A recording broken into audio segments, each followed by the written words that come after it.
ಅಯೋಧ್ಯೆಯಲ್ಲಿ ಜನವರಿ 22ರಂದು ನಡೆಯುವ ಶ್ರೀರಾಮ ಲಲ್ಲಾನ ಪ್ರಾಣ ಪ್ರತಿಷ್ಠಾಪನೆಗಾಗಿ ಇಡೀ ಜಗತ್ತೇ ಭಕ್ತಿ ಭಾವದಿಂದ ತುದಿಗಾಲಲ್ಲಿ ನಿಂತಿದೆ.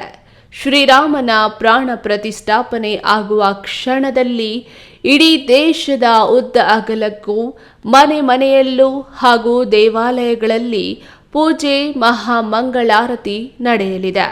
ಆ ಕ್ಷಣವನ್ನು ಕಣ್ತುಂಬಿಕೊಳ್ಳಲು ದೇಶವಷ್ಟೇ ಅಲ್ಲ, ಜಗತ್ತಿನಲ್ಲಿನ ಅಸಂಖ್ಯಾತ ಶ್ರೀರಾಮನ ಭಕ್ತರು ಕಾತುರದಿಂದ ಕಾದಿದ್ದಾರೆ.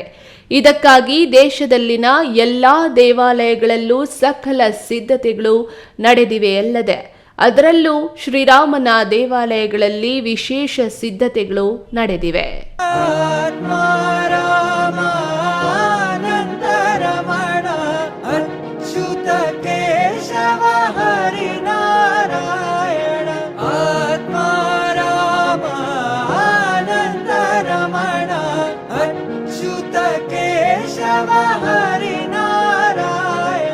ಚಿಕ್ಕಬಳ್ಳಾಪುರ ಜಿಲ್ಲೆಯ ಶಿಡ್ಲಘಟ್ಟ ತಾಲೂಕು ಬಶೆಟ್ಟಹಳ್ಳಿ ಹೋಬಳಿಯ ನಲ್ಲರಾಳಹಳ್ಳಿ ಬಳಿ ನೆಲೆಸಿರುವ ಶ್ರೀರಾಮನ ಲಿಂಗವನ್ನು ತ್ರೇತಾಯುಗದಲ್ಲಿ ವನವಾಸದಲ್ಲಿದ್ದಾಗ ಶ್ರೀರಾಮನೇ ಪ್ರತಿಷ್ಠಾಪಿಸಿದ್ದು ಎಂಬ ಪ್ರತೀತಿ ಇದೆ. ಹಾಗಾಗಿ ಈ ಭಾಗದಲ್ಲಿನ ಭಕ್ತರಲ್ಲಿ ಸಡಗರ ಸಂಭ್ರಮ ಮನೆ ಮಾಡಿದೆ.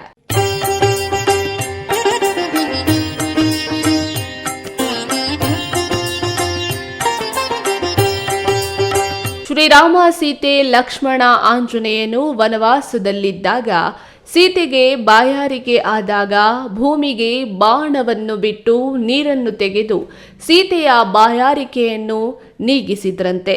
ಆಗ ಸೀತೆಯ ಕೋರಿಕೆಯಂತೆ ಇನ್ನೂ 2 ಬಾಣಗಳನ್ನ ಬಿಟ್ಟು ಅಲ್ಲಿ ನಿರ್ಮಾಣವಾದ 3 ದೊಣ್ಣೆಗಳಿದ್ದು ಅಲ್ಲಿ ವರ್ಷದ ಎಲ್ಲಾ ಕಾಲದಲ್ಲೂ ನೀರು ಹರಿಯುತ್ತದೆ.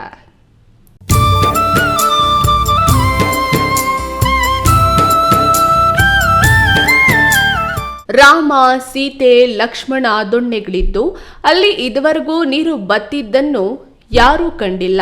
ಇಲ್ಲಿ ಸ್ನಾನ ಮಾಡಿದರೆ ಕಷ್ಟಗಳು ಕರಗುತ್ತವೆ, ಕಂಕಣ ಭಾಗ್ಯ ಕೂಡಿ ಬರುತ್ತದೆ, ಸಂತಾನ ಪ್ರಾಪ್ತಿಯಾಗುತ್ತದೆ ಎಂಬ ನಂಬಿಕೆ ಇದೆ. ಅಂತೆಯೇ ಇಲ್ಲಿ ಶ್ರೀರಾಮನು ಲಿಂಗ ಪ್ರತಿಷ್ಠಾಪಿಸಲು ಲಿಂಗವನ್ನು ತರಲು ಆಂಜನೇಯನು ಸಂಜೀವಿನಿ ಬೆಟ್ಟಕ್ಕೆ ಕಳುಹಿಸಿದಾಗ ಸಮಯಕ್ಕೆ ಆಂಜನೇಯ ಬಾರದಿದ್ದಾಗ ಶ್ರೀರಾಮನೇ ಮಣ್ಣಿನಿಂದ ಲಿಂಗ ತಯಾರಿಸಿ ಪ್ರತಿಷ್ಠಾಪಿಸಿದ್ದಾನೆ. ನಂತರ ಆಂಜನೇಯನು ತಂದ ಲಿಂಗವನ್ನು ಅಲ್ಲಿ ಪ್ರತಿಷ್ಠಾಪಿಸಿದ್ದು ಅದಕ್ಕೆ ಹನುಮಲಿಂಗ ಎಂದು ಕರೆಯುತ್ತಾರೆ. ಶ್ರೀರಾಮ ಪ್ರತಿಷ್ಠಾಪಿಸಿದ ಲಿಂಗವನ್ನು ಶ್ರೀರಾಮಲಿಂಗವೆನ್ನುತ್ತೇವೆಂದು ಹಿರಿಯರು ಹೇಳುತ್ತಾರೆ. ಸುಂದರವಾದ ಪ್ರಕೃತಿಯ ಮಡಿಲ ಮಧ್ಯೆ ಬೆಟ್ಟದ ಮೇಲೆ ನೆಲೆಸಿರುವ ಶ್ರೀರಾಮಲಿಂಗ ಹನುಮನ ಲಿಂಗಕ್ಕೆ ಪ್ರತಿನಿತ್ಯ ಇಲ್ಲಿ ಪೂಜೆ ಪುನಸ್ಕಾರಗಳು ನಡೆಯುತ್ತವೆ. ಶ್ರೀರಾಮಲಿಂಗ ಹಾಗೂ ಹನುಮಲಿಂಗ ಒಂದೇ ಕಡೆ ಇರುವುದು ಇಲ್ಲಿನ ವೈಶಿಷ್ಟ್ಯ. ನಾವು ಮೂರು ತಲೆಮಾರುಗಳಿಂದ ನಾವು ಇಲ್ಲಿ ದೇವರ ಸೇವೆ ಮಾಡ್ಕೊಂಡು ಬರ್ತಾ ಇದ್ದೀವಿ.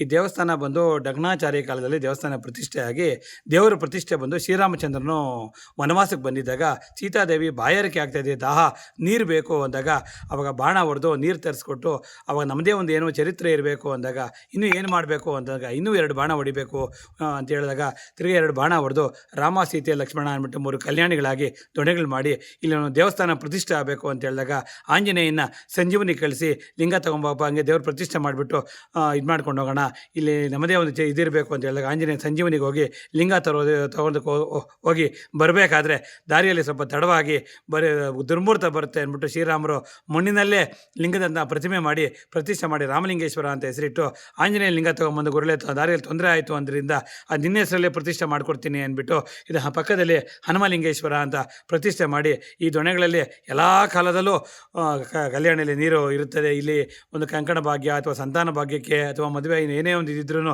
ಆರೋಗ್ಯ ಸಮಸ್ಯೆ ಅಂತವ್ರು ಏನಿದ್ರು ಕೂಡ ಈ ದೊಣ್ಣೆಗಳಲ್ಲಿ ಬಂದು ಸ್ನಾನ ಮಾಡಿಕೊಂಡು ಒಂದು ಸಂಕಲ್ಪ ಮಾಡ್ಕೊಂಡು ಹೋದ್ರೆ ಖಂಡಿತ ಆಗುತ್ತಿಲ್ಲ. Veerapura Manjunath, news TV, Sidlaghatta.